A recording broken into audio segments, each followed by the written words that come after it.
Հարցս վերաբերում է Հայաստանի և Աշնակից երկրի Ռուսաստանի հետ հարաբերություններում։ Ամեն օր օրվա իշխանությունը ամենօրյա ռեժիմով առճակատման է տանում Հայաստանը և Ռուսաստանը։ Ամենօրյա ռեժիմով խոսում է հիբրիդային պատերազմի KGB-ի գործակալների մասին, շատ ուզող հարց է։ Մյուս հարցս, որ ուզում եմ կամ խաղաղության պայմանագրի մասին է,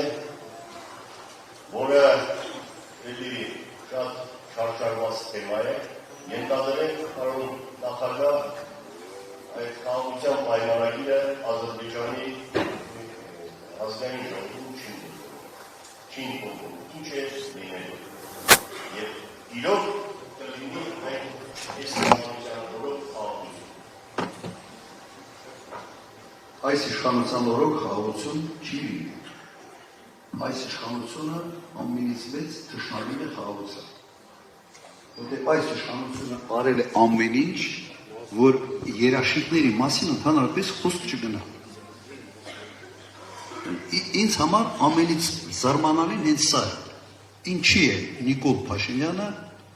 ընդհանրապես ինչի ինքը չի խոսում երաշխիքների մասին։ Պատճառը մեկն է։ Ինքը ուզում է, որ այդ խաղաղությունը կապված լինի միայն իր անվան հետ, իր գոյության հետ իշխանության աթոռի։ Ուրիշ պատճառ ուղղակի չկա։ Եվ աշխարհի փորձը ցույց է տալիս հետևյալը, որտեղ կան հողի վրա երաշխիքներ, նույնիսկ առանց խաղաղության պայմանագրի խաղաղություն կա։ Ես վերջերս մի հաղորդման ժամանակ Կիպրոսի ամբողջ այդ պատմությունն եմ պատմել։ Եվ որտեղ կան խաղաղության պայմանագրեր, բայց չկա երաշխիքային համակարգ, ինչ որ ժամանակ հետո անպայման վերսկսում է պատերազմը։ Սա ուղղակի այբուբեն է այս թեմայի հետ կապված։ Սա առաջինը և երկրորդը Ռուսաստանի հետ հարաբերությունների մասին էր, չէ, ավելի ճիշտ առաջի հարցը ձեր մոտ սա է։ Ռուսաստանի հետ հարաբերության մեջ այս իշխանությունը լարվածություն են մտցրել հենց 18 թվականից։ Ինձ համար սկզբից հասկանալի չէ, թե ինչի են դա անում, հետո հասկանալի դարձավ, որ կա շատ կոնկրետ նպատակ։ Հեռանալ հայ-ռուսական ձևավորված դաշնակցային հարաբերություններից և փորձել աշխարհաքաղաքական վեկտորը շրջել։ Բոլորդ մտածեցիք դեպի Եվրոպա, ոչ, Թուրքիա, շրջել Թուրքիա։ Եվրոպան այսօր մեր հետ խոսալու են, մեր փորձելու են ինչ-որ այդ պրանիկների բան անընդհատ ցույց տան, բայց Եվրոպա մեր հարաբերություններում ներկայացված է լինելու և միտքը դրա մեջ է Թուրքիայի միջոցով։ Եվ սրա համար ուղղակի պետք է նաև ժողովրդի մոտ ձևավորել բացասական վերաբերմունք Ռուսաստանի նկատմամբ։ Ես միգուցե սա իսկապես շատ զգայուն թեմա է, ես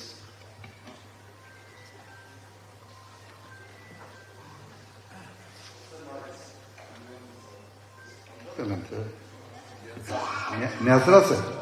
լավ, փորձեմ այս ամբիոնից ուղղակի այդ պարզաբանումները տալ, հիմնականում հիասթափությունը Ռուսաստանի նկատմամբ ինչից է հիմա գալիս, չէ, ասում են, բա ռուսական զորքերը Ղարաբաղում էին և ինչի Ղարաբաղը չպայեցին։ Ճիշտ է, չէ, և սա իսկապես ստեղծում է մի վիճակ, երբ հայ ժողովուրդը, որը միշտ լավ վերաբերմունք ուներ Ռուսաստանի նկատմամբ, այդ հարցը ինքը իրեն տալիս է և այս իշխանությունը փորձում է թունավորել ուղղակի մեր ժողովրդին, որ այդ նայեք, ռուսները այդ պարտավորությունը ունեին և այդ պարտավորությունը չկատարեցին և դրա պատճառով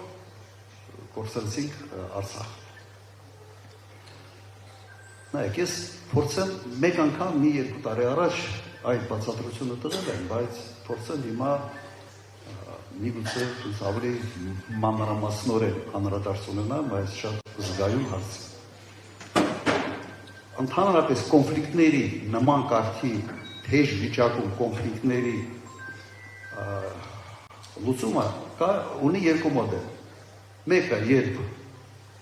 ՄԱԿ-ի անվտանգության խորհրդի որոշում է կայացնում պարտադրել խաղացանը։ Մտցվում է զորք,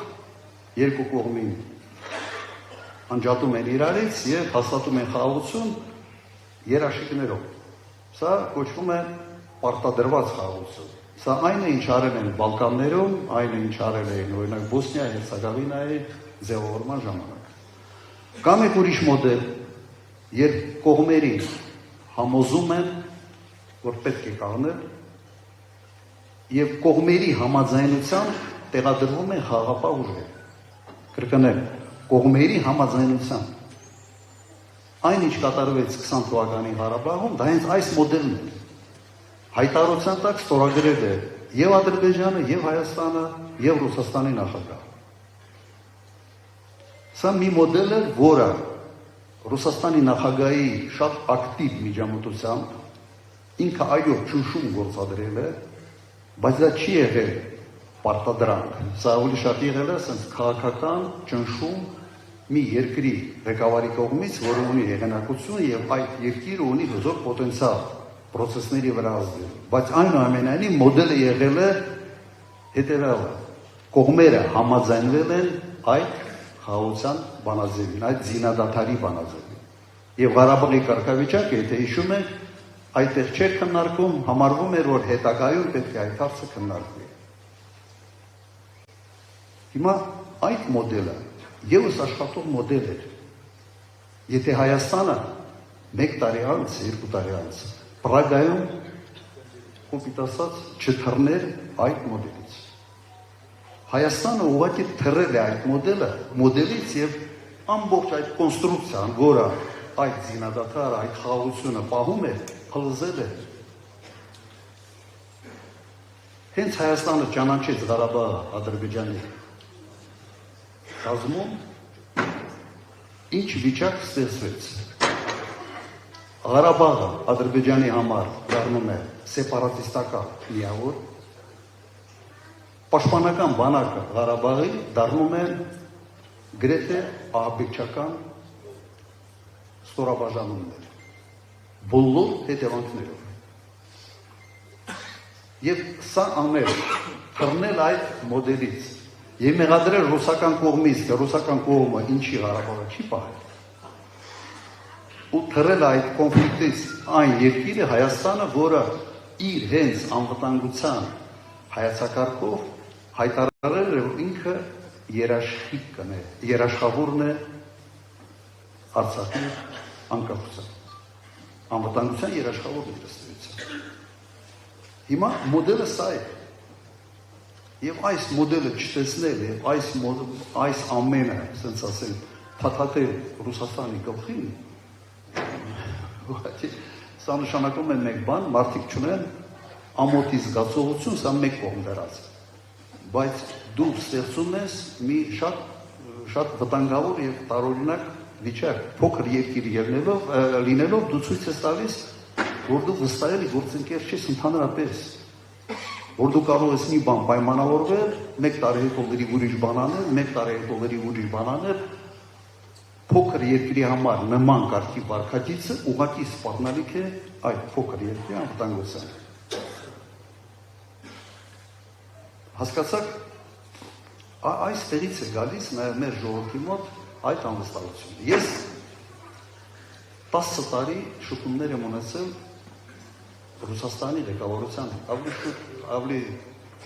10 տարի նախագահ եւ 1 տարի վարչապետ։ Կարող եմ ասել հետեւյալը. չի եղել մեկ պայմանավորվածություն, որը մենք ձեռք ենք բերել Ռուսաստանի օրինակ նախագահի հետ եւ որը չի կատարել։ Չի եղել նման բան։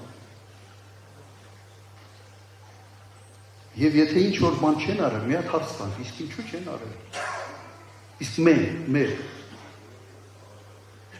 մասով արել են։ Իսկ միգուցե երբ որ հայտարարում ենք, որ այդ սարի վրա 9 ամիս ձունա դրած, ինչի՞ պետք է այդ սարի համար մենք պայքարենք։ Իսկ այդ սարի համար ուրիշը պետք է գա քո տեղ պայքարի։ Այդպես միջազգային հարաբերություններում հարաբերությունները չեն աշխատում։ Հասկանալի է, թե ոչ ես։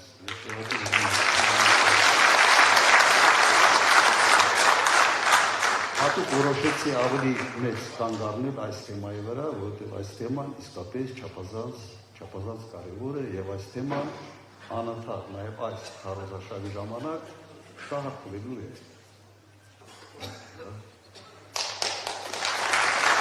Կարող եմ ստեղ մնալ,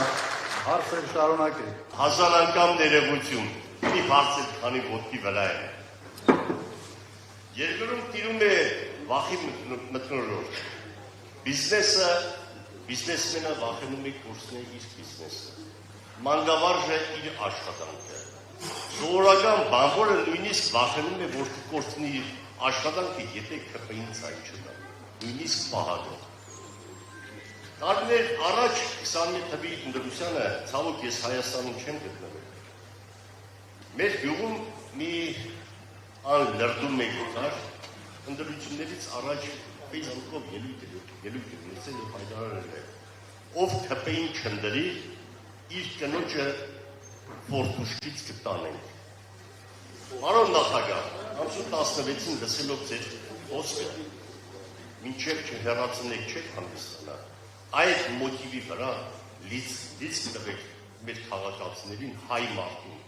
որ չվախենա այս սրիկաներից։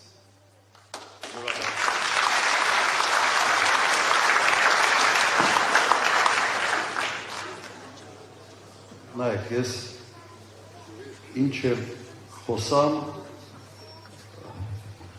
ավելի շատ չի լինելու, քան կոնկրետ իմ օրինակ։ Ես շատ հանգիստ կարող էի հնարավորություն ունեցել եմ մնալ դրսում, չգալ, գլուխս չմտցնել այս ամենի մեջ։ Եկել եմ մոտ 1-6 տարի եղել եմ բանտում, այդ վախը չունեմ, երբեք չեմ ունեցել ու չեմ էլ ունենալ։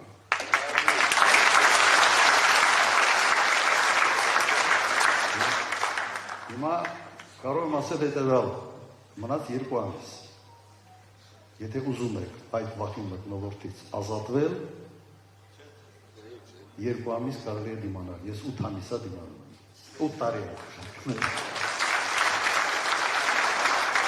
Իսկապես մնաց 2 ամիս մոբիլիզացվել, թքել ամեն ինչի վրա եւ գնալ եւ քվեարկել այնպես, որ ԿՊ-ն ընդհանրապես լավ շատ չասեմ, բայց այնքան ձայն չպետք է հավաքի, որ որևէ դերակատարություն այս երկրում պետք է ունենա։ Չպետք է։ Հանցավոր ռեժիմ է, արել այնպիսի բաներ, ոչ մի ազգ չի կարող ներել նման հանցանքների համար։ Ոչ մի ազգ։